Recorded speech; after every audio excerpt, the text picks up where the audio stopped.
Welcome to Paddling Adventures Radio. I'm Sean Rowley, and with me is Derek Spesh. Hello. How's it going, Derek?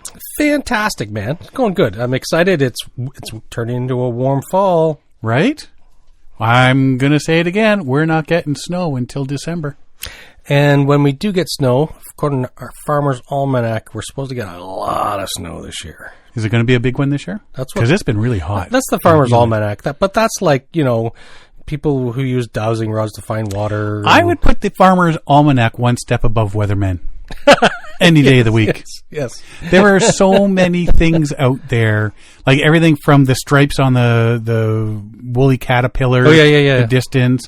If the bees build their hives high, it's going to be a lot of snow. If they're lower towards the ground, it's going to be less snow. Yeah, exactly. And like this stuff has been going on for like thousands and hundreds of thousands of years. These, want to call them, for lack of a better term, old wives' tales, but they're still around and they're still being proven true. So, and speaking of things that have been around a while, yes,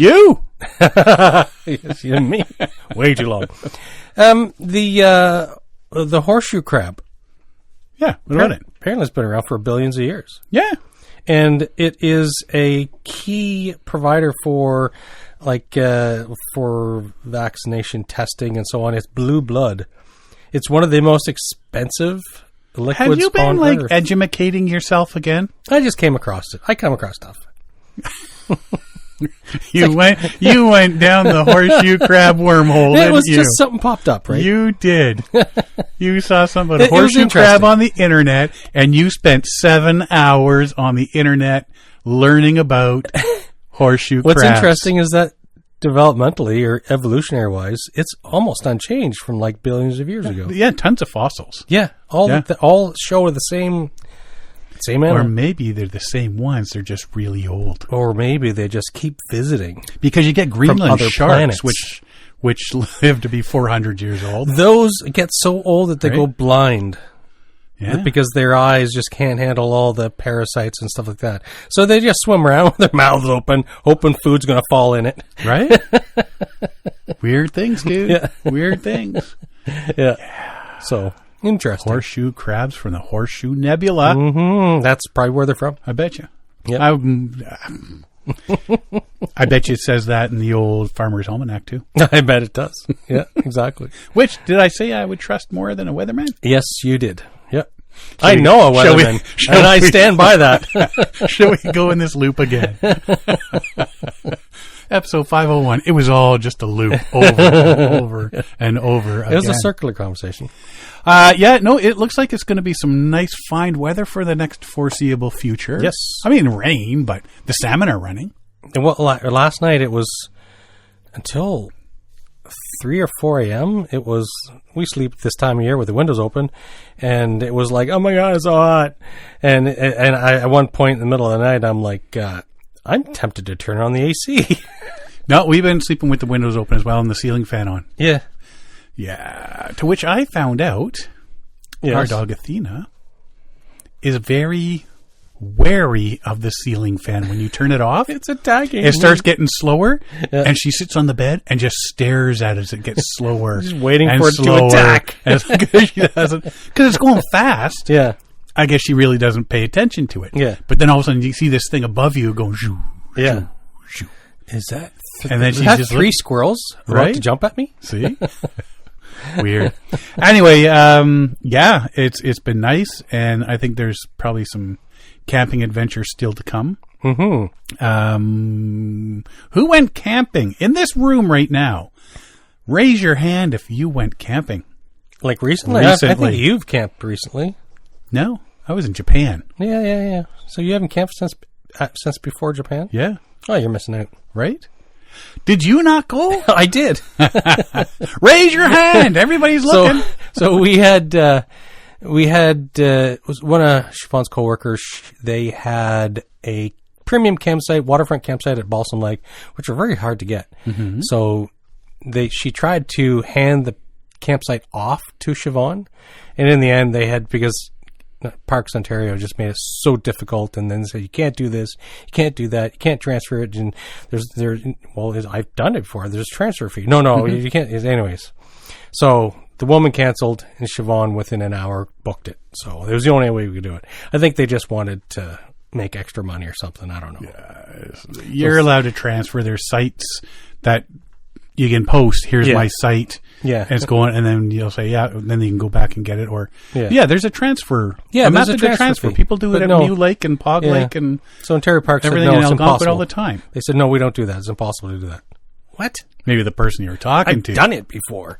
Anyways, so regards to that, that's the irritating part.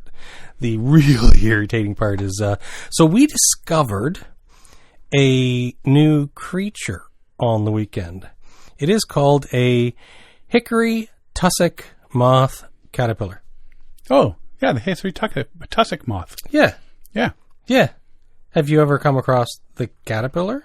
Are those not the white ones with exactly the green and yellow stripes? No green, yellow. It's white with little black diamonds, little black markings. Oh, yeah. Did they not have a little bit of green on them? I thought they did. No. Okay, yeah. They've got don't touch them. No, don't touch them. Oh, you didn't know that? Oh, we knew that, but we didn't know it was as bad as it would be. But they honestly were everywhere. Yeah. We had hundreds of them on our campsite. They were everywhere, all over the tent. They were inside our shoes. It was just everywhere. So anyway, we knew that you can't get the hairs on you, but, you don't think of that when you're packing up the tent or you're putting your feet in your shoes. So we all have had them in our shoes. So we all have rashes on our feet. Ooh. And me packing up the tent, jamming it into the stuff sack. I have it all up one arm and across my belly. And it's just, I had a little piece of one in my eye that bothered me for 2 days. And it was it's horrendous. I've got bumps all over me. Did you pack the tent in the nude? No, I had a jacket on. but you when you're moving and you're hammering. It's like fiberglass. Yeah. Oh, yes. Yeah. Right? They say it's comparable to poison ivy. Eesh. Yeah. The swelling's down. I just have this red rash, but I was swollen. I've never seen more than a couple at a time. We saw them everywhere. You walk down the road and you can see all the splotches where cars drove over them. Ooh. But in our campsite, it's at any one time we had 2 dozen just around the campsite. We sat there at night watching them try to climb up the fire pit and fall off, climb up the fire pit, fall off, climb up the fire pit, fall off. It's give up, buddy. It's hot. Anyways. So they take their anger out on you. Yeah.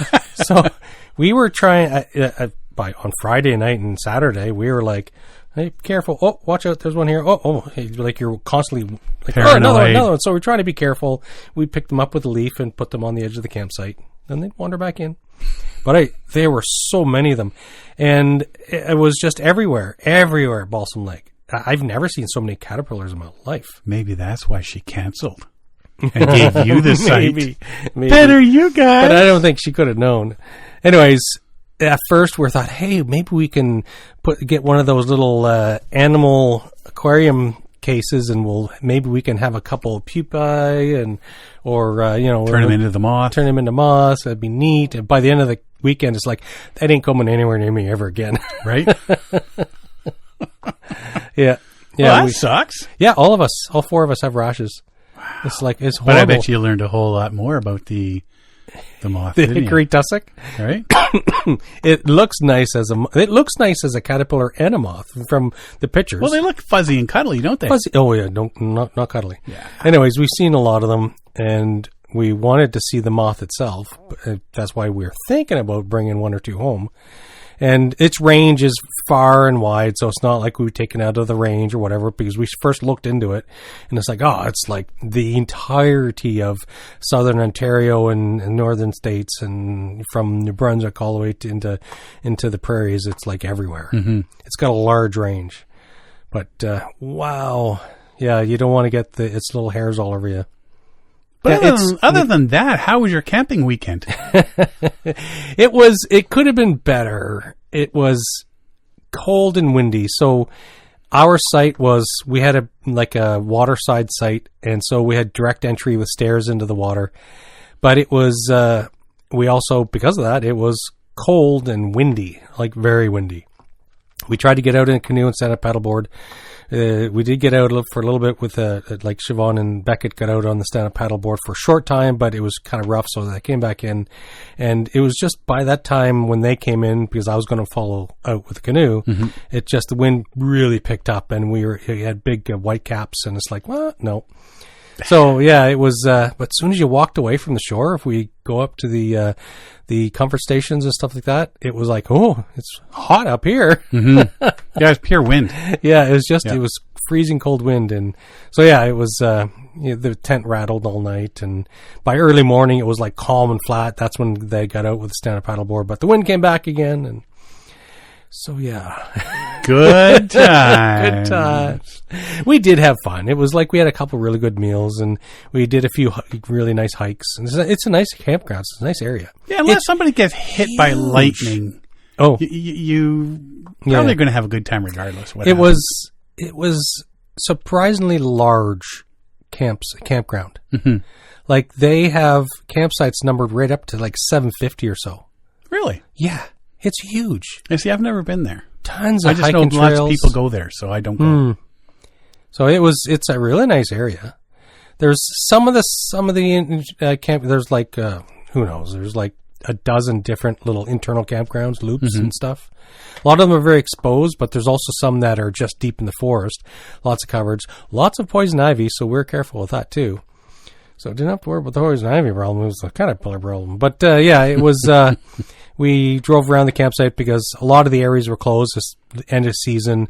So we checked out a lot of campsites and did a bunch of hiking trails. And they even have some eco sites that are hiking only. You can't park near or on them. So it's a nice campground, Balsam Lake. Really I know there's a lot of people. It's popular to go there. Yeah. I mean, Balsam Lake itself is like hugely popular. Yeah, the area where we were, there was no empty sites. It was just packed full. Yeah. Well, it's getting close to the end of the season, so everybody's thinking, got to get my last little weekend in. Exactly. The next weekend, they'll go last one in. The next weekend, last one in. So, yeah, apparently this time of year is like rampant with those hickory tussock caterpillars. So, maybe not late season. But it's a bumper crop, and I've noticed as well, and I've seen it cycles, like I've seen a lot of pine trees with like, amazing amount of acorns on them, or whatever. Not acorns. That's pine cones. Pine cones. There you go. Pine cones. And black walnut trees are having a bumper crop this year. So, yeah, it's a bumper crop for plants and animals. Apparently.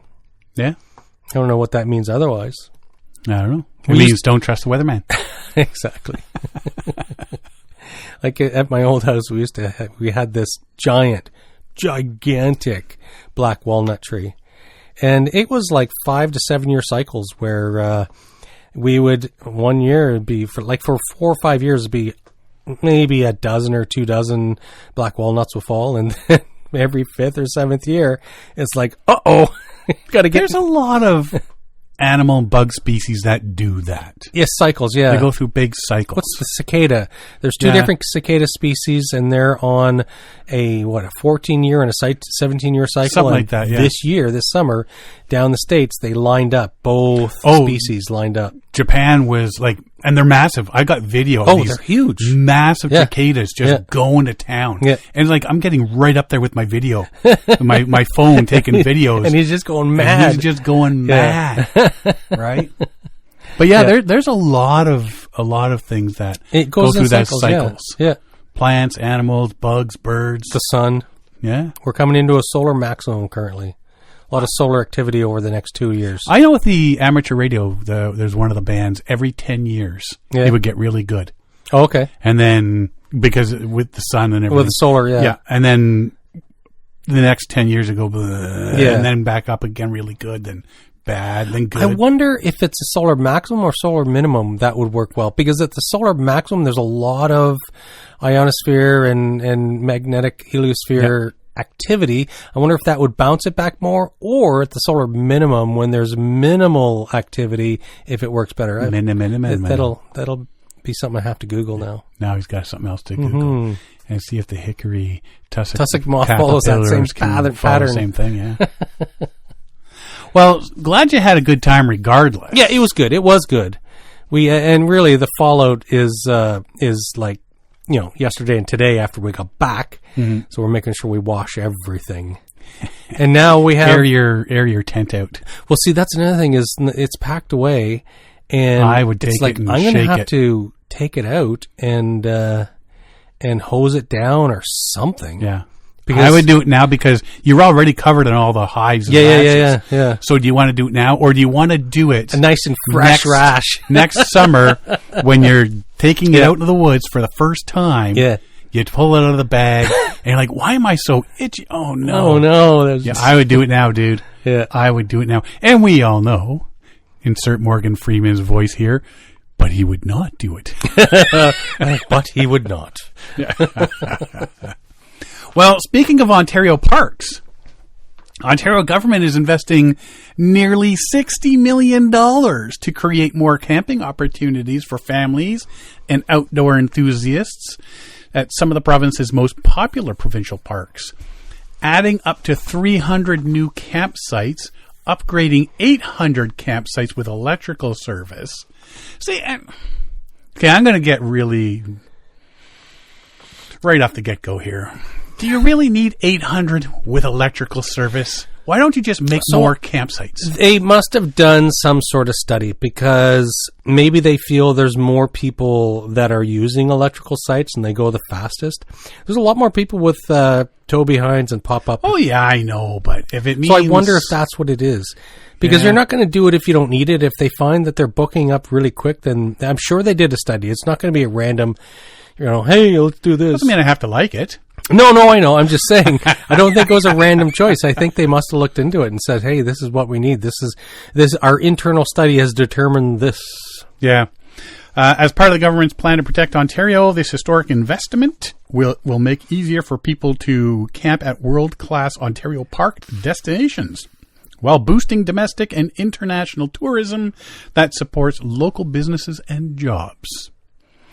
This upgrade marks a major milestone for Ontario parks, the most significant expansion of camping opportunities in 50 years, there you go. Said Todd McCarthy, Minister of the Environment, Conservation and Parks. More people than ever before are looking to vacation in Ontario and across Canada to support their local communities. With hundreds of new and upgraded campsites, we're giving more people the opportunity to support local businesses and jobs while camping at Ontario parks and making memories to last a lifetime.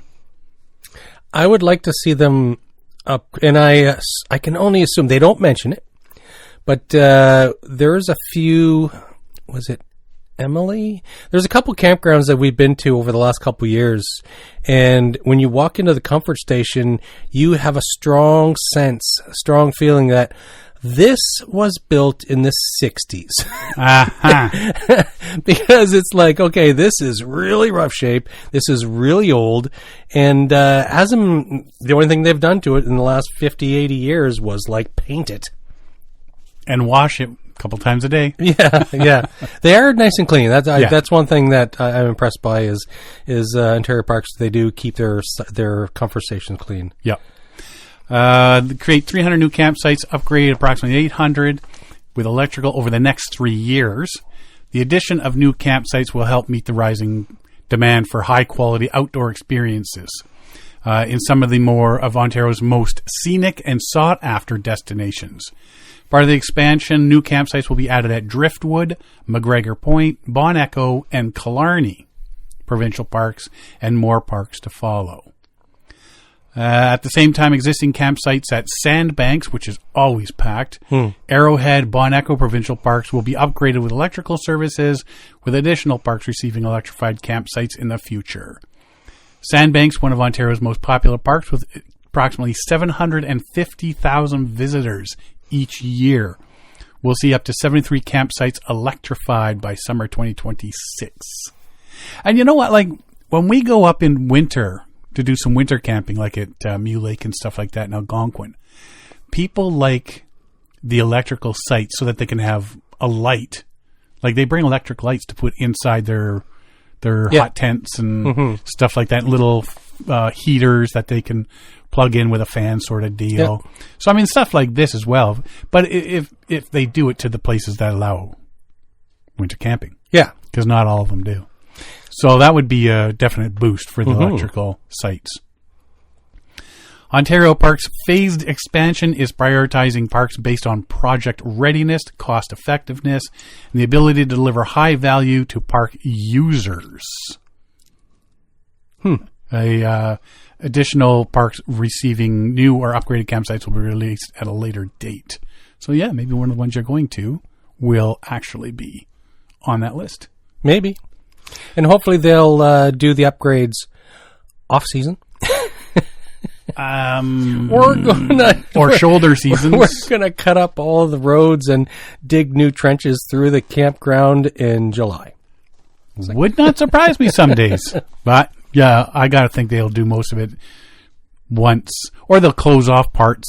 Yeah, at different like in the shoulder season sort of stuff, because not many people are using it like in June, May, April. True, early season, it'd be a good time of year to do it, and gives it a chance for grass to grow back over the dug up patches where they've buried cable. And demand for camping opportunities in Ontario parks has surged over the past decade, with many parks reaching capacity during peak seasons. Part of the 2024 Ontario budget, Building a Better Ontario, the government committed $59 million over 3 years to expand camping opportunities and bring electricity to more campsites. The investment represents the largest addition of campsites in Ontario parks, like I say, in 50 years. Established in 1970, Sandbanks Provincial Park is one of the province's most popular natural attractions, home to the world's largest Baymouth Barrier dune formation. I didn't know that.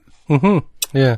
I just know there'll be woo there because there's a lot of sand. There is a lot of sand. Procurement for electrical upgrades at Sandbanks began this summer, with construction scheduled to start later this month. Some of the upgrade sites are expected to be available for booking in summer 2026. It offers 3 expansive sandy beaches, over 12 kilometers of hiking trails, and discovery programming to an average of 750,000 visitors annually. I'll be able to give you an update on the construction because we're going to be there for Thanksgiving. Oh, see, there you go. Maybe go help out. Lend a hand. Take some pictures. Dig some ditches. Since 2018, the province has invested $76.1 million to make important infrastructure improvements in Ontario parks. 12.4 million visits since 2004. Ontario Parks is the largest provider of outdoor recreational opportunities in the province. Park visitors play a key role in Ontario tourism economy, generating spin-off benefits for nearby communities through local dining, shopping, and attractions. And I know, like, Algonquin Park, when it comes to when we were taking the kids there when they were small, like the educational opportunities offered at the parks. Yeah. Like any Ontario park we went to. Yeah.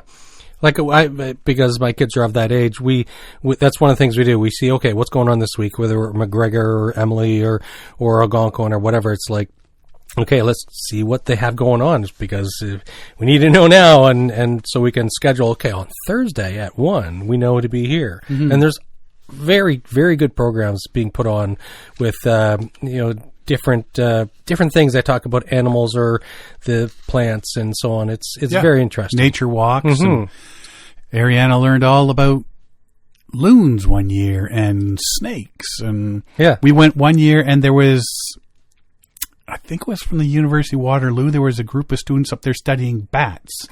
And they actually had a cage at the visitor center with a couple of bats in it. So the kids could go up and see a real life bat, not have it flying in their hair. So yeah, all those little things are really cool. Hands-on stuff as well, right? So that's cool. All right, well, we'll have to keep an eye out for how well those new Ontario parks campsites are. Interesting. Yeah. Here's something you don't think of very often when you're out there paddling. Kirsty McMillan is a passionate sea kayaker. She's written about her love of marine animals and why paddlers need to be responsible when near them. Cetaceans are a group of marine mammals, including whales, dolphins, and porpoises. They all give birth to live young and breathe air. While sea kayaking around the UK, she's seen many species of cetacean and have developed a huge interest in identifying, reporting, and protecting the sea mammals. So she has different tips on paddling near whales, dolphins, and porpoises. It's not something we don't think about it. No, we don't think about it. We're landlocked, sort of. Yeah. I've to this day, I have yet to see a dolphin in Lake Ontario. Yep. Lake Superior, I thought I saw a whale once, but I was wrong. We used to hear rumors of sharks in the Great Lakes, mainly Lake Ontario, but I think it's just a rumor that people like to mess with people. Right. Oh, there was a shark in Lake Ontario. Nah, I don't think so. I'd like to see how it got there. Well, I'd like to see how it survived coming out of salt water and going into fresh water. Right. With an increased number of people taking up paddle sport and heading out onto the sea, it's important to remember we are sharing water with some of the world's largest and most intelligent creatures. And this is anywhere. Like, I know you see the down in Australia, New Zealand, over in the UK, off the coast of North America, even down the south, the whales, especially people. I saw a video the other day. There, people are sitting there down in, I want to say St. Lucia. I don't know if it was St. Lucia or not. I was more interested in actually what was happening on the video to find everywhere. But there's this couple out there kayaking, and they see whales, and all of a sudden one just whoom, not right near them, but close enough. Yeah, and you can just hear the bam when it hits the water. Right? Yeah. So it's just doing the breaching stuff, and they're all just like, whoa, that I wasn't underneath it. Right. So just some tips if you're in that opportunity that you're paddling near them. There are many species of dolphins around the UK, but the most gregarious is the bottlenose dolphin. 3.5 meters, 450 kilograms. That's a big animal. That's a big one. Powerful apex predators, despite their smiling faces. See, dolphins have always been portrayed as these friendly, life-saving animals. There was a dolphin show back in the 70s. Flipper. That's it. Flipper. Yeah. Hey, Flipper. They're highly sociable, often breach high out of the water. It is a criminal offense to willfully disturb cetaceans.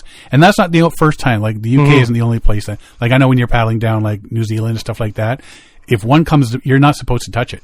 Yeah. You're not supposed to reach out. You don't go to them. If they come to you, you can't help it. You can't control them. But you're not supposed to seek them out and interact with them on purpose. Right. On your own violation. If you see them, stay still or paddle parallel to them without any sudden changes in direction. Let them choose to come to you or not. Don't seek to interact with them, as human dependence can result in social separation from their pod. Increase the risk of fatal injuries from boat strikes, and there is a risk of being injured yourself. 100 meters is a safe distance, and if they do choose to come closer, limit your time with them to 15 minutes. See, this is something I've never heard. Like, I don't go checking out for dolphins. Yeah. But, yeah, there's just these things that you never hear about. We don't get a lot of them in Ontario. No. Dolphins may be protecting their calves, feeding or sleeping with half of their brain, essential so they don't drown. They don't want their dinner or nap disrupted. Your actions should not interrupt their behavior. She says, I've seen bottlenose dolphins many times from a kayak. Sometimes they are totally uninterested and go on their way. Other times they've breached, spy hopped, and approached to inspect the boats. They are the masters of their environment, and it feels very humbling, if slightly intimidating, when they get closer. See, like, a dolphin, I think, would be kind of cool to have them come up to you. Mm-hmm. Anything bigger, you'd be wary. Anything that looks like a killer whale, you would be very intimidated and wary. Sharks, of course. Yeah, we're just going home. There's more and more sharks off the Nova Scotia, coast Nova Scotia. The great whites, right? Yeah. Whales around the UK coast. Our smallest whale can grow up to 10 meters in length, live around 50 years. The minke whale is sleek, speedy, and very stinky. Yeah, See, this is what I'm saying. Stinky minky. Stinky minky.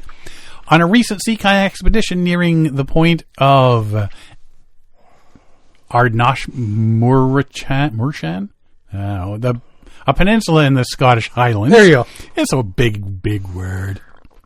A large flock of gannets in sheer waters were enjoying a bait ball of fish beneath the surface. Among the barrage of birds, a fin and back appeared, rolling smoothly and then disappearing. Watching for a while longer, we realized that 2 minke whales had joined the feeding frenzy.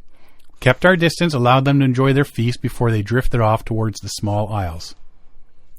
UK is home to the humpback and fin whales, both of which are enormous and need to fulfill their equally gargantuan appetites.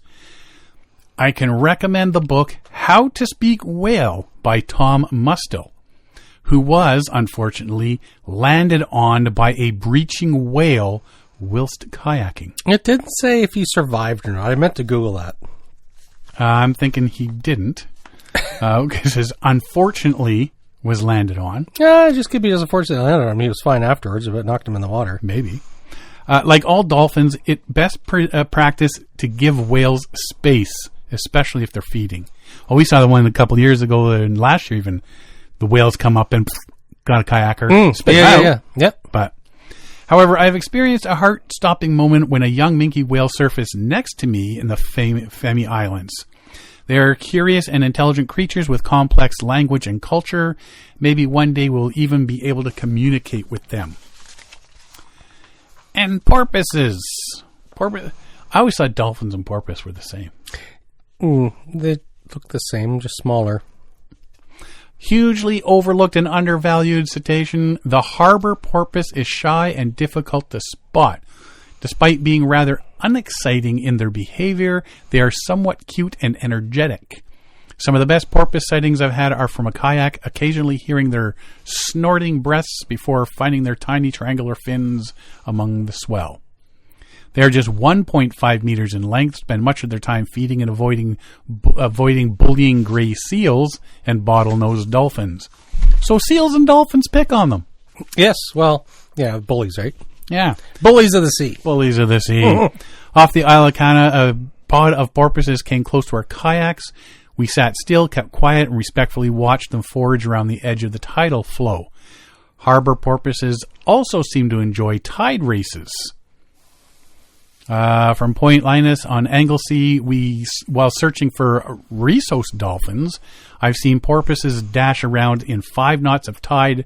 We'll see kayakers negotiating the race. Paddlers said they thought something was there, but little did they know that they were totally outnumbered by cetaceans, with some common dolphins also joining in the fun among the waves. Encountering cetaceans on our paddles can be a magical experience, but please remember to give them space and choice. That's the big thing right there. Don't follow, don't chase them down. They are not there for our pleasure and pleasing. I mean, that's like if you're on a portage with your canoe and you see a wolf. Yeah.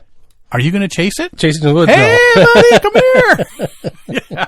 Look at that bear. Let's go chase it. Up, puppy. Can I pet the puppy? Not pet that dog.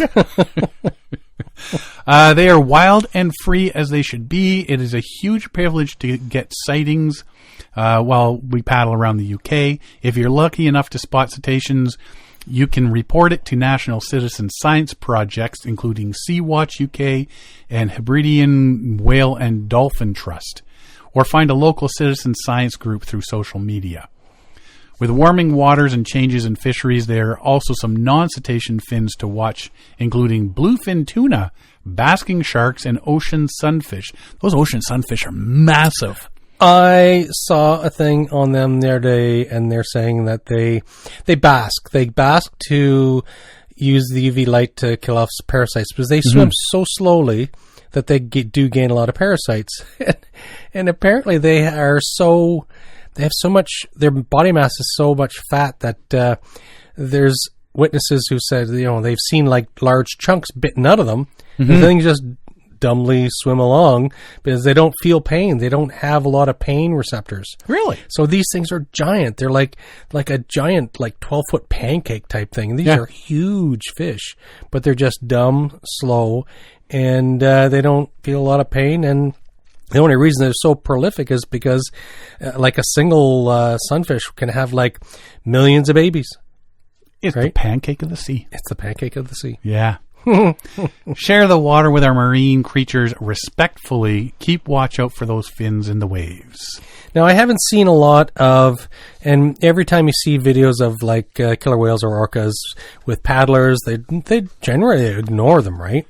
You see a lot of videos. Curious, but they're not aggressive. But off of Spain and Portugal, yes, since 2020, yep, like there's a sub pod that have taught and learned how to attack sailboats. Yep. Yeah, we chatted about that. So they'll smash into sailboats, rip off the rudder, and ripping off the rudder generally puts a crack in the hull. And just last week, there was a couple of sailboats that were sunk.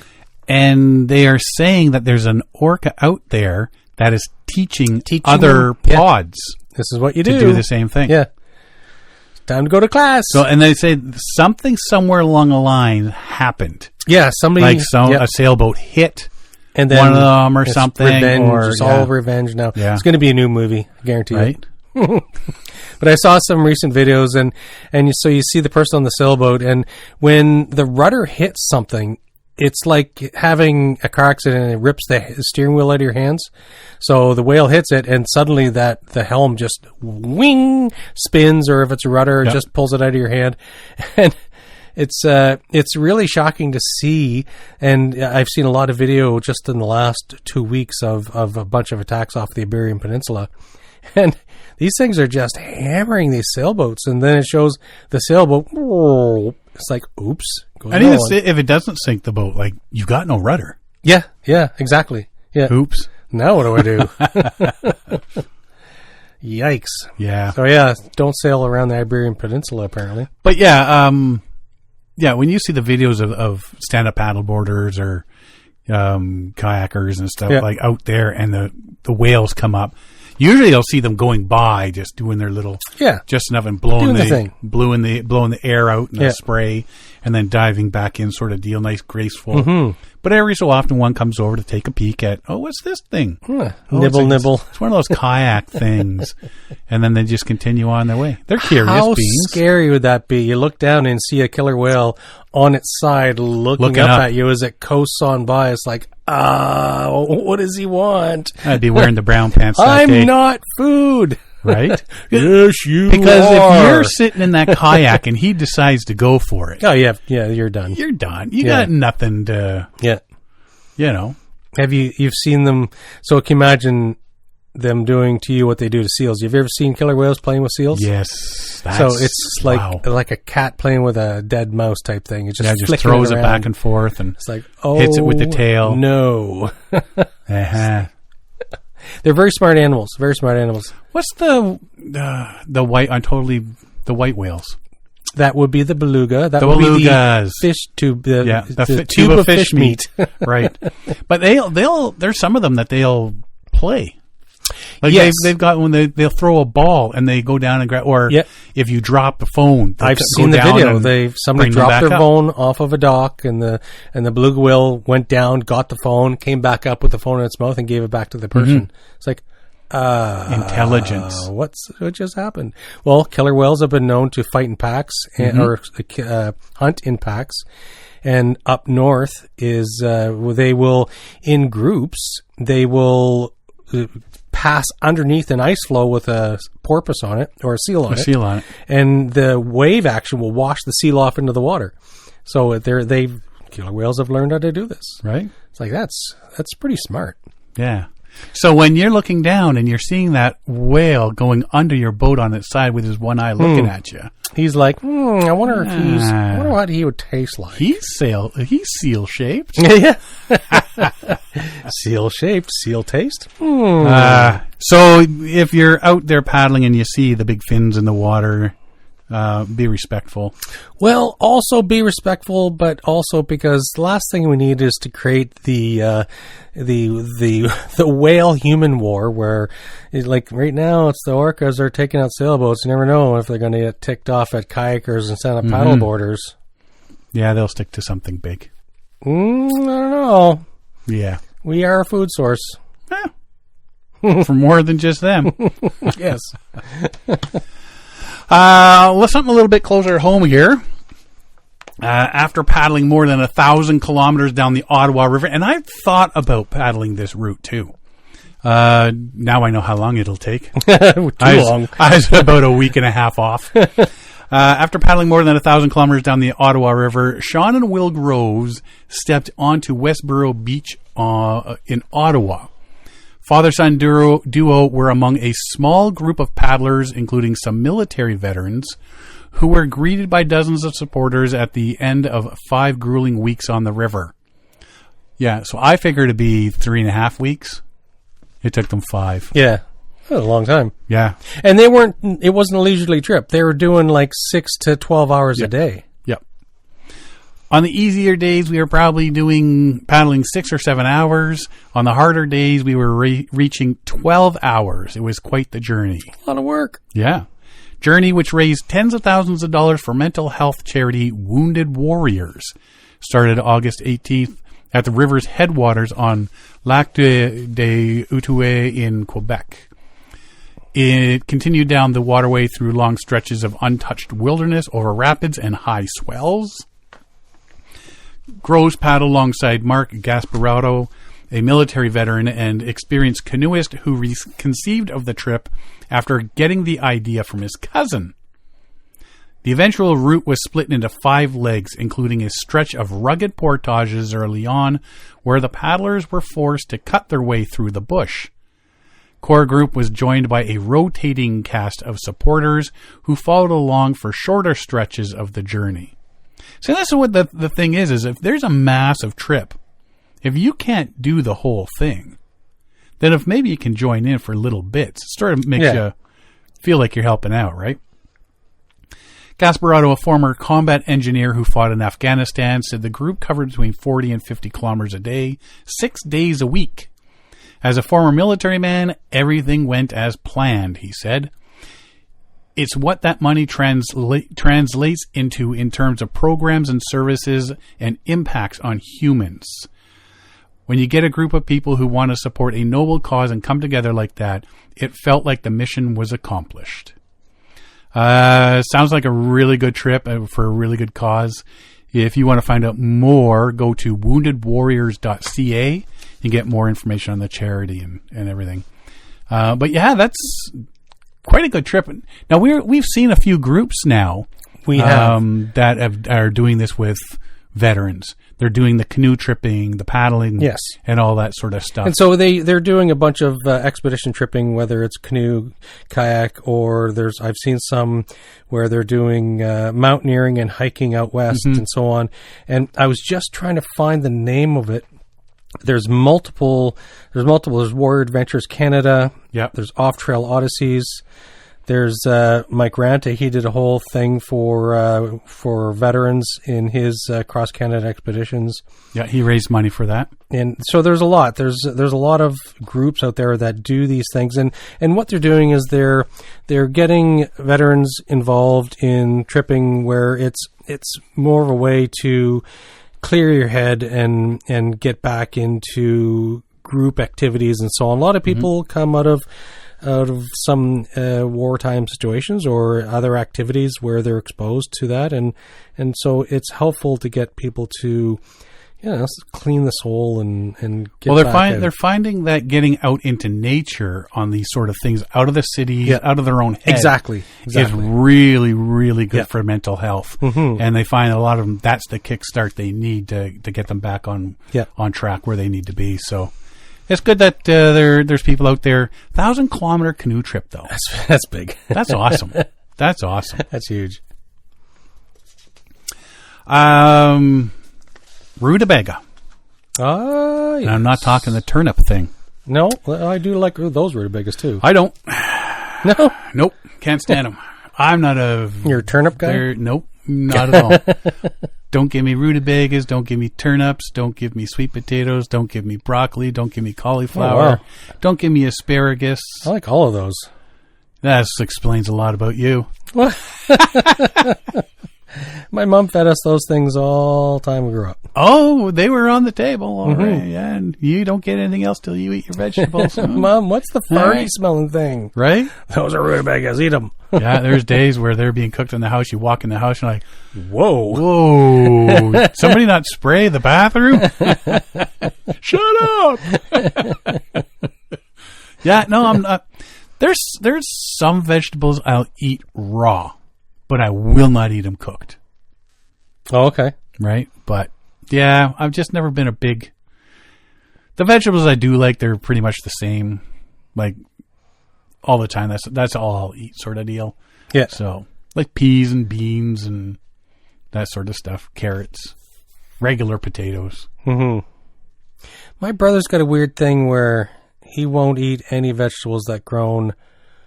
I can't remember what his rule is. It's a weird rule. It's like anything that's grown on the ground. It can grow in the ground, so he'll eat carrots and so like melons and stuff? So, yeah, so he won't eat... cucumber? Yeah, those things. Anything that grows on the ground, touches the ground, he just won't eat it. Now, I'll eat a cucumber... Like, all this has to do with paddling, too, right? So, I'll eat cucumber, but I don't like zucchini. Mm-hmm. Weird. Yeah. I don't know. I can't think of anything that I won't eat. I'm not a fan of... the name escapes me. It's like they use it in Caesar salad a lot, the fish. Sardines. Oh, anchovies. Anchovies. Yeah. But those don't grow in the garden. No, they tend not to. Anchovies are not vegetables, last I checked. I'm just thinking. I said there's very few foods that I won't eat. And liver? And one of them... No, I've got some liver in my freezer right now. Really? Yeah. That explains more about you. I'm learning more every day. I also have I'm waiting to swing it on the family, but I also got a couple packages of frog's legs that where I'm going to cook them up in a nice lemon pepperette sauce and eat up. What's these little tiny bones? Don't worry about it. So yeah, I got frog's legs in the freezer right now too. So I'm going to do liver and onions one time for myself. I know they won't like that, but I do. Liver, onions, and a side of frog legs. Yeah. Well, I wouldn't... Bon appetit! I wouldn't cook it all at the same time. You look so skinny. Eat frog legs. Liver is good for you.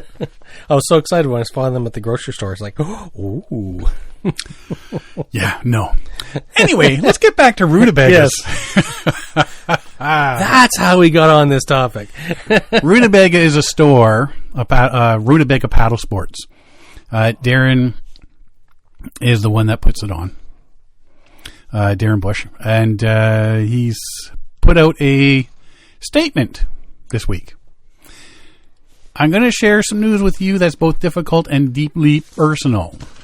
After much prayer and reflection, I've made the decision to retire from retail and close the physical building part of Rutabaga Paddlesports, effective the end of 2025. We're still around a few more months, but I wanted to announce it now. There you go. Decision wasn't made lightly or quickly. Believe me, it was one of the hardest things I've ever had to have done. Let me tell you why I'm making this choice now. So, the first thing we're seeing when we see the headline is another paddle sports store is going down. Yeah. Started in paddle sports industry in 1990, selling canoes on weekends when I had a real job working at the state of Wisconsin Bureau of Public Health. Rutabaga has been my third major career change. I became a full-time manager in 94, GM in 2000, co-owner in 2002, sole owner in 2007. The journey has been one of the greatest joys of my life. I believe that life teaches you lessons, and when you've learned what you need to learn, it's time to move on to the next chapter. I thought I'd work at Rutabaga for a few years, get some management experience, then move on. Well, I didn't stop learning things. Every time I thought I was ready to move on, something threw a wrench into my complacency gears, and the learning continued. I mean, I bought a small business when Amazon just started selling books, and e-commerce was an unknown. Talk about a learning curve. Yeah. I was given some great advice by my friend Michael Hodgson, who said, when you leave a business, leave on your own terms. My next move is to answer a call to serving in a different way. After my heart attack a few years ago, I started to consider my future, and almost dying led me to comfort and support those who are on a similar, though more proximate journey, as well as their families. I've had some amazing experiences in the last 3 or 4 years, volunteering as a hospice chaplain and working with patients and their families. I've always found deep meaning in helping people, and it's time to keep doing that in a different way. Rutabaga is more than a shop, and what I'm most proud of is our community. We haven't just sold stuff. We've helped create communities that teach people to enjoy the outdoors, build relationships with nature and each other. Anyone reading this has been essential to that mission. That's what so many people talk about too, is the paddling communities. Yep. The outdoor community. Serving the paddling community, right? Working with and in the paddling community. Yeah, it's you can give back as much as you can get out of it, and a lot of people have done that. And there's a lot of these businesses that started in back in the 70s, and there was a wave of them that came out in the 70s that really over the last decade they've just been slowly folding as people have retired and said, enough's enough, I'm moving on. Well, and there's a lot of them that the brick and mortar stores. Yeah, everything's online. Everything's online. I love going to the brick and mortar stores. I do too. But now we're moving away from these personalized service opportunities and moving more to the big box like MEC, Sale, REI. So these mom and pop shops. The mom and pop shops are going away, and we're ending up with just giant Costco style sales. He says, I did explore other options. I looked into selling the business, finding someone to take it over. Honestly, I couldn't find a way to ensure that would continue at the same standard. I've seen too many businesses purchased and run into the ground, and it's ugly. So I'd rather close on a high note to see what we've created than see what we've created diminished. We just hit 995 reviews on Google with a 4.9 star rating. That doesn't just happen. The Rutabaga staff are the best people I know, and I'm truly grateful for them all. So the big thing is, because he puts on Canoecopia every year, like the biggest paddle show in North America. Yep. So what about Canoecopia? If you're closing, what's happening? He says that was non-negotiable. Canoecopia will continue. Canoecopia has been gathering place for our paddling community for over 40 years. I didn't realize it was been that long. I know, that's quite the time. I can't imagine a world without it. I'll continue organizing it, and we already have 35 exhibitors lined up for 2026. And the link went out just a few days ago. Canoecopia will be a part-time seasonal responsibility for him. You haven't just been customers to me. You've been partners in building something meaningful. You've been my teachers. I've learned as much from you as I hope I've taught you. You've been friends who've made this journey joyful, and I care deeply about all of you. Now, many of you will ask, what can I do to help? Some of you already have. The best thing you can do is buy a boat, paddle, gear, clothing, or all of the above. Please. I have about 3 months to sell everything in the shop and the warehouse. That'll be a tough order. To quote baseball legend Lou Gehrig, I consider myself to be the luckiest man in the world. I also feel like George Bailey lectured by Clarence the Angel from It's a Wonderful Life. Each man's life touches so many other lives. Remember, George, no man is a failure who has friends. By that standard, I am too blessed for me to imagine. Joseph Campbell famously said, follow your bliss and don't be afraid. The doors will open where you didn't know they were going to be. I'm taking leap into the bliss abyss, and it feels right. Not disappearing, I will see many of you on the water, and I'm sure of that, and at Canoecopia as well. Darren Bush. Cool.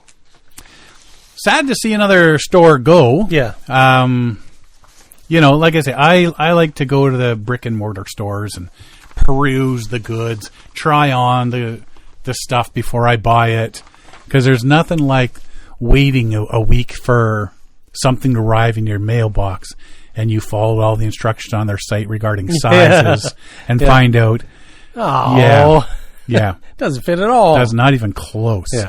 Not even close. So, Darren, you'll be missed, but like you say, we'll see you out on the water, hopefully, and definitely at Canoecopia, which I'm hoping to go to again this year, because we said we were going to, we couldn't do it this year because big plans were Japan, but I'm looking at taking a couple of days and heading down that way. There you go. This year, so keep that in mind. Dun, dun, dun, dun. I'm sure Tracy will come with me too. There you go. But she's riding in the back seat, or I'm going to let her. If anybody's going to fly down, let me know. Yeah. Because I'll drop her off at the airport with you. Yeah. Yeah. Chicago is not a good ride through. So Divorce Lake and Divorce Highway. Oh, Divorce Highway. That's for sure. That's all I got this week. You got anything else?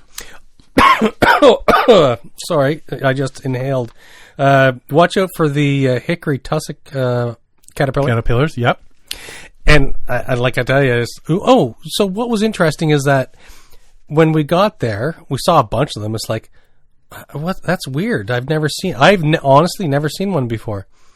And so when we saw them crawling around, we had to Google it and did Google image search and stuff like that. And that's how we discovered what it was. But neither of us had ever seen one of these before. So it was kind of weird that way. It's like, how have I never seen one? Mm-hmm. And so over the weekend, we saw, say, 1,000 of these guys. And then I saw one of the typical striped black and yellow ones and one of the segmented black and yellow ones. So 2 others plus everything else. Oh, and what was horrifying was I don't know. It's what's worse. This is definitely going to get people out there. Yeah. So at the comfort station, I think what's worse is when you don't know where they are. But look at your pinky finger, the tip of your pinky finger after the last knuckle. So imagine.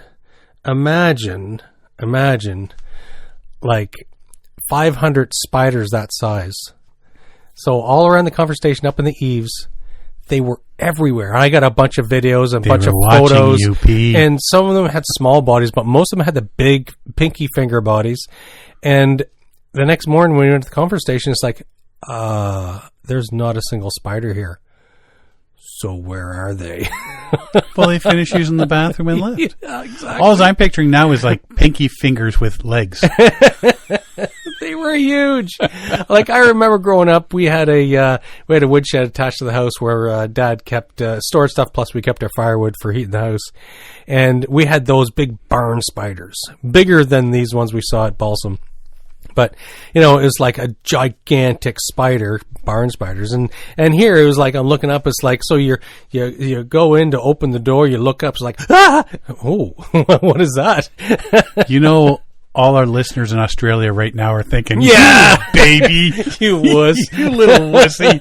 That's not a spider. This is a spider. Did it attack you with a knife? Spider. I'm gonna cut you, man. Yeah, that's not a real spider. But there's so many of them. Like it's circled the whole comfort station. It's like that is a lot of spiders. Mm-hmm. So it was. It was a wild weekend. We saw the typical squirrels and a whole bunch of chipmunks and some of the chipmunks were getting a little frisky with each other. So I guess maybe it's that time of year. But exactly. So so it was animal or wildlife wise, it was interesting. Alrighty. So, I just stuck around the house, did some work around here that I let go all summer, and went to a movie, and that was about it. There is a new thing called Rally Crew. Okay. Whitewater Community's newest digital eddy, they're calling it. I'm looking into that. If you want to check it out, it's rallycrew.com. Basically, it's people that want to get out on the water, and it's brand new. They're developing an app for it for your phone and everything. But you can connect with other people in your area. You can put up events, see events, a whole bunch of other stuff. So sometimes it's hard to connect with other people of like-minded hobbies, and if you want to get together with people doing a whitewater trip or just out for the weekend for whitewater, check them out. So I signed up for it today, and so I'm going to check this out during the week and chit chat about it. But if anybody else wants to take a peek at it and put their 2 cents in worth by the end of the weekend, let me know. Yeah, and we'll review it next week. Yeah. Other than that, that's all I got. Excellent. And apparently, according to Athena, it's time She's been circling. I think she needs to go to the bathroom. Yeah, I think She wants out. She wants out. And now she's laid back down. Oh, there you go. She decided she can hold it. Alrighty. Well, if you want to find out more about us, you can find us at paddlingadventuresradio.com. We're on Facebook, Instagram, and YouTube. You can download or stream all our episodes on iTunes, Apple Podcasts, Spotify, Podbean, iHeartRadio, Amazon Music, Player FM, and all your favorite podcast downloading sites. Or just go to the episode page at paddlingadventuresradio.com and you can stream or download all our episodes there. If you enjoy the podcast, please share it with friends, family, and fellow paddlers. I want to thank everybody for listening this week. I'm Sean Rowley. And I'm Derek Specht. We'll see you next time.